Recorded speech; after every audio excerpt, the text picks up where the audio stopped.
A warm welcome to you wherever it is you're joining us from around the world. This is Enterprise Morning on Enterprise TV. I am Henry Igwebike. Of course, I have the most gorgeous Genian. Henry, you will never cease to amaze me, really. How are you doing? I'm fine, thank you. And how are you? Well, I'm fantastic. Great. All right, so this morning, Harry, we're looking at something that has been trending on social media, and I want to believe this will really interest our viewers. Theophilus Sunday engaged to a Jamaican lady. I mean, before it was Moses Lees, who got, married to a Ghanaian lady about a fortnight ago, and now we are saying that Theophilus. Actually, I had a thing for him before now. You had a thing for Theophilus. Okay, good. He's my spec. Oh, wow. Well, tall, dark, handsome. But again, when I saw that story and I saw a lot of dust around it, and some Nigerians are saying that Nigerian women are your wahala. If you tell a Nigerian woman you want to marry her today, the next day it's either her birthday or her father has passed or her gas don't finish. Yes. So what do you think about that? Well, for me, I sincerely feel that I think it's come to a time when Nigerians should start looking outwards. You understand? Okay. Honestly, looking outwards, because, when you get so used to something, it becomes a little bit boring. So I think it's time Nigerian men, should start looking outwards and maybe doing a little bit of excavation to see if there's something good outside they can find. Why do I feel betrayed? I mean, by your stance. I mean, you got married to an Igbo woman. And that was when I didn't think it was good enough for me to go outside. So you're actually encouraging our men to look outside. Well, Henry, we have a lot of beautiful women in Nigeria. I mean, women with potentials. Okay. Lovely figure, everything, the character, everything is there, right? Yeah, I'm of the opinion that where your heart takes you, right? But I mean, there are women in Nigeria, and for our men to be going out to get women, that's not the best. I mean. Well, Nigerian women are actually awesome. They're great, but there's this temperament issue they have that is really not...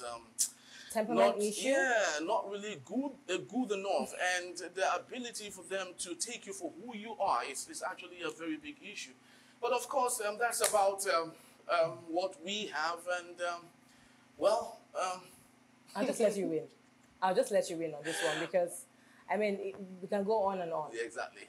Very true. All right, so in a bit, we'll be going to our newspaper headlines right about now to see what we have. And after that will be conversation for today. So while we get everything all sorted out for you, please do well to visit our website at www.enterprisetvnews.com. Like, comment, and follow us on all our social media platforms at Enterprise TV7. With us today in the studios to peruse on our newspaper headline is Mr. Pascal Chimezie. He is a pro-democracy activist and a public affairs commentator. Good morning to you, sir. Good morning, Harry. Good morning, Tia. Good morning, Mr. Pascal. Let me pretend I didn't hear your liturgies. Very true. You're welcome. You're welcome to Enterprise Morning once again, sir. All right, so quickly let's start off our newspaper headlines today with the Punch newspaper. And the banner headline here says Naira rebounds to 1,400 Naira to the dollar as speculators offload of forex. The writer there says Naira appreciates at parallel official market operators foresee 1,200 Naira dollar in a week, and the sub-writer there says a CBN tightens nose on currency speculators completes payment of $7 billion forex backlog. And the top strip of the same newspaper, we have Tinubu pushes 60 million Naira annual pay for Supreme Court justices. Really? Well, and another story we have here is federal government university workers meeting deadlocked, the union continue strike.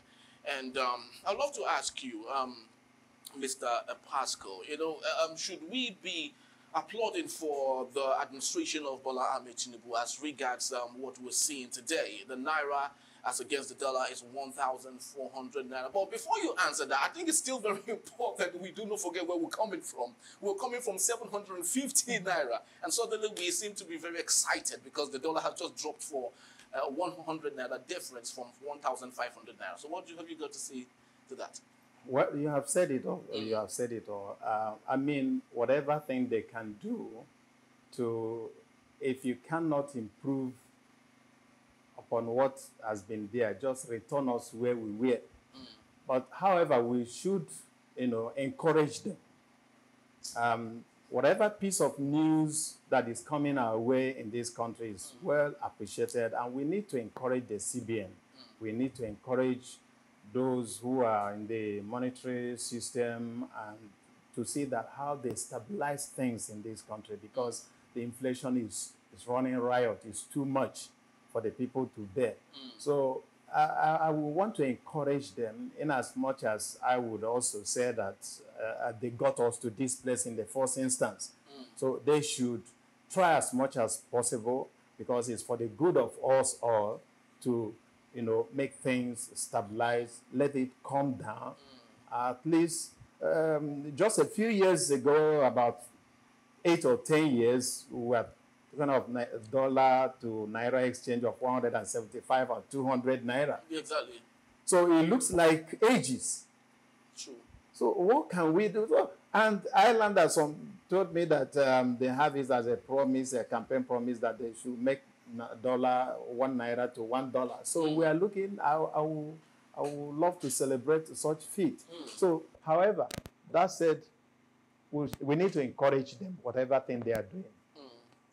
Exactly. But is it fair to say that before now we should totally blame speculators? Is it fair to say that? Because, since Cardoso started narrowing in on speculators and trying to run them out of business, Naira seemed to be, coming back. So is it fair to say that speculators are actually the reason why we have this high increase in effects? I don't want to share on any blame game, but you know where we are coming from. And Mr. President told us that nobody should sympathize with him, that he knew the enormity of the problem, the challenges we have in this country. So they have dominated the space, the political space. They are in the ruling space. They should drive the economy, the social aspect, all indices of this country. And nobody should come and tell us, oh, it is one speculators, this, or otherwise you have acceded your authority to them. So they should do, and that's why they are government. That's why they are government. So we don't want, Nigerians are tired of, passing bulk or excuses that this is why we are not able to do what we are supposed to do. You are elected to solve problems. Even if a dollar is exchanging for naira for 2,500 and you get there, you should bring it down so that there will be meaningful life. And that is why you are there in the first instance. Very true. And so, Mr. Pascal, you said something really profound about the federal government taking steps to ensure that the naira bounces back, right? I'd love for you to expatiate on that. Tell our viewers, what steps would you love to see the president and the entire team take to ensure that naira gets to where it should be, and then affects the ordinary man? Because for me, that's what I'm chiefly interested about. If you get to the street now and talk to people about the naira, the dollar, all the common man wants to see is that rice is going for as low as 400 naira, per cup, and then we get back buying, our staples at a very, good rate.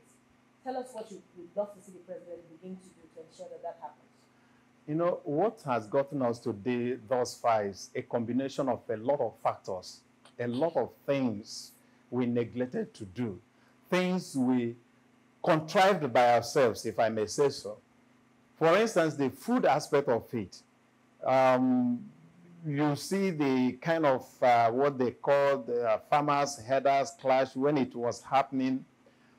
Keen observers knew that we got to this level. They knew. So it doesn't take any prophet to tell you that in just a few years' time you have serious food inflation.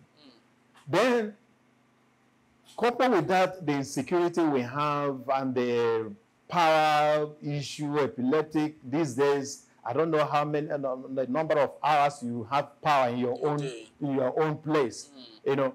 Many companies have shut down. They're closing. If you do not produce, how do you generate enough foreign exchange for you to boost the economy? So a lot of things have happened that they knew it. They knew exactly what we neglected to do, those ones we have contrived by ourselves. I think most of the problems we are grappling with in this country is just self-inflicted. So they knew it. So the earlier, the better. If that's why we are saying that tackle issue of security is very important, because without which nothing will settle.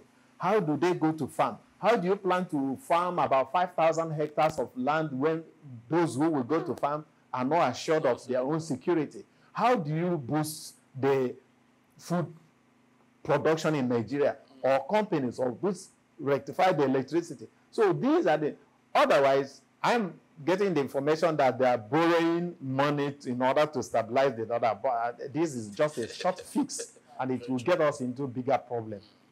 Thank you so much, Mr. Pascal, for your submission. Let's now get to the Vanguard newspaper this morning to see what we have here. On the Vanguard, we have salary structure for judicial officers. CJN to earn 5.4 million monthly. We also have NLC Labour Party locked in supremacy battle. Hardship, palliatives not reaching Nigerians. Catholic Church tells FG. Henry. I don't know if you have gotten any sort of palliative, but I have. Not really. Okay, so still on the Vanguard, we have troops home Bayelsa, Delta Creeks for militant leader. Troops home Bayelsa, Delta Creeks for militant leader. That's the much we can take from the Vanguard newspaper this morning. Yeah, so do you have any question for Mr. Pascal from there? Oh, yes. I'd love to touch on the issue of palliatives. When the president assumed office and then made that big statement about, the subsidy removal, even though there's been a back and forth about, some people are saying that we're still being subsidized. But some people said in some quarters that was an impetuous decision on the part of the president, because it didn't, it looked like a not well thought out decision, because there are no plans on ground to ensure that Nigerians do not really suffer as a rippling effect of that decision. Yes, there were a lot of committees set up, to ensure that food, buses, and welfare gets to Nigerians. I haven't gotten my package. I don't know if you have. But looking at the state of things, do you think that the president has done enough in terms of ensuring that Nigerians are not, grappling with hardship, untold hardship, as it were? Whatever, say, I hate this term palliative. Palliative is not who and who will get palliative. How do you select those who will get palliative? My sister, as you have not gotten, I have not gotten. I have never even received anything from Nigeria, even. So that makes me to believe that maybe there are classes of Nigerians. Maybe there are first-class Nigerians, there are second-class Nigerians, there are third-class Nigerians. So it depends on where you are. If you belong to the class of Nigerians these palliatives are meant to, of course, by now you may have been smiling to the banks, having some bags of rice and beans and everything. But the other, perhaps forgotten Nigerians who are in no class at all, which I would want to believe that I belong to, I have not received any palliative. If anybody has given me palliative, they should. So, is it that Nigeria doesn't know that I am existing, or what? Or that I do not need the palliative, or I do not go to the market to buy things? I have family. I take care of my children. I take care of my family, my wife, their education, everything. I have received absolutely nothing from Nigeria. So the issue is that take a holistic view. Do things that will benefit all and sundry. If you notice, the middle class has vanished in Nigeria because of this kind of neoliberal policies of the government. And what surprises me, I must confess, is that President Ahmed Bola Tinubu was one of the pro-democracy activists in those days. He knew that we have fought President Ibrahim Babangida on IMF loan and conditionalities and all this.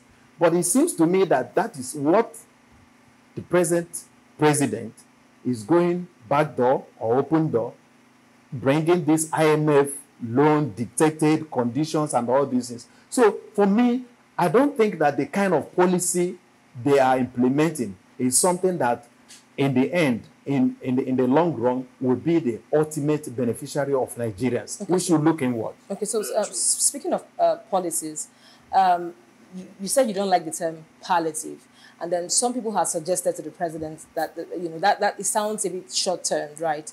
And then talking about the sorry state of our refineries, the one in Warri, the one in Port Harcourt, that we hear news about it being fixed and we'll be ready to run in no time. Do you think that may just be the panacea out of what we're going through at the moment, either fixing our refineries or partnering with the Dangote refinery? The question is, are they interested in fixing the refineries?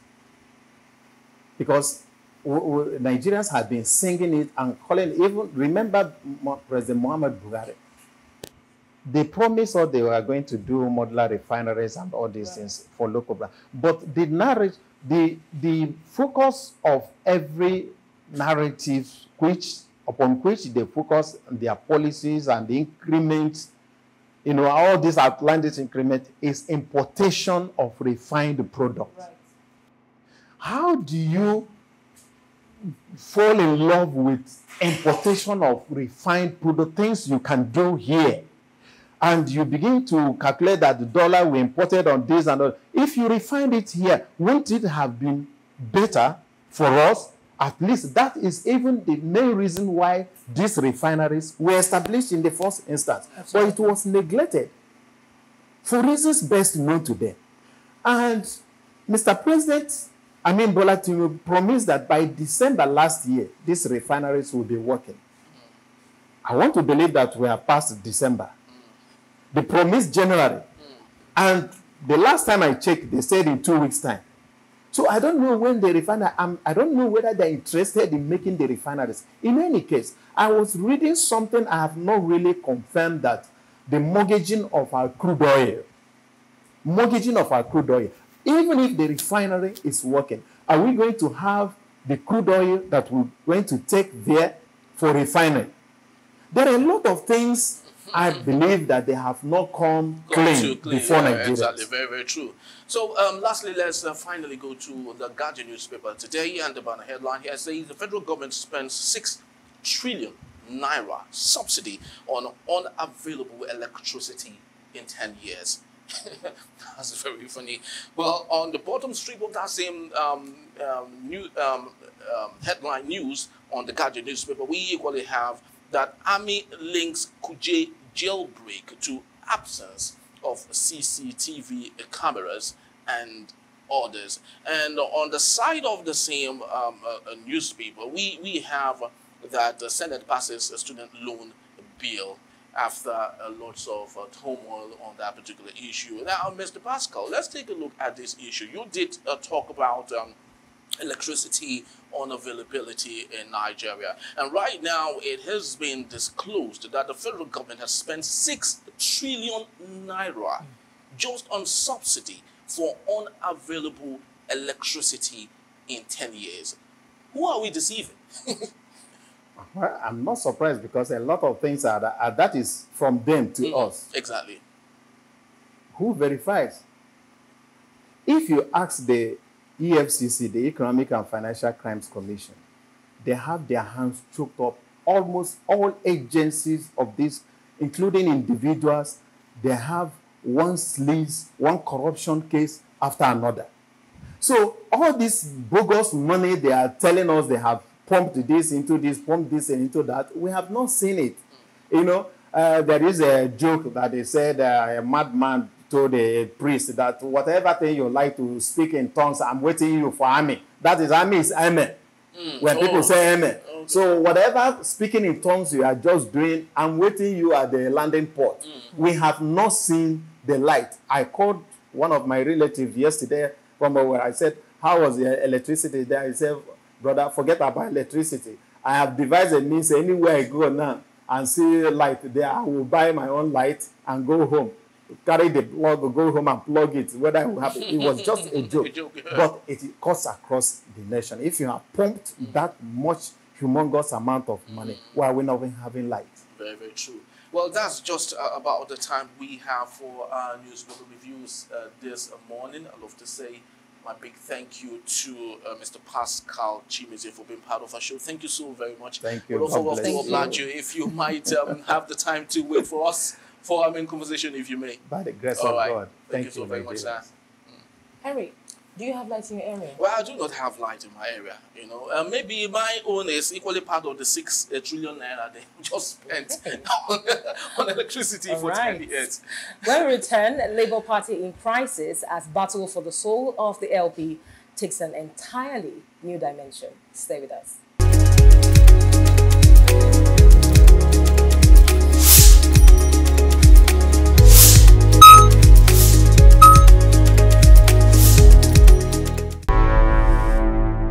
Enterprise TV, a tradition of truth.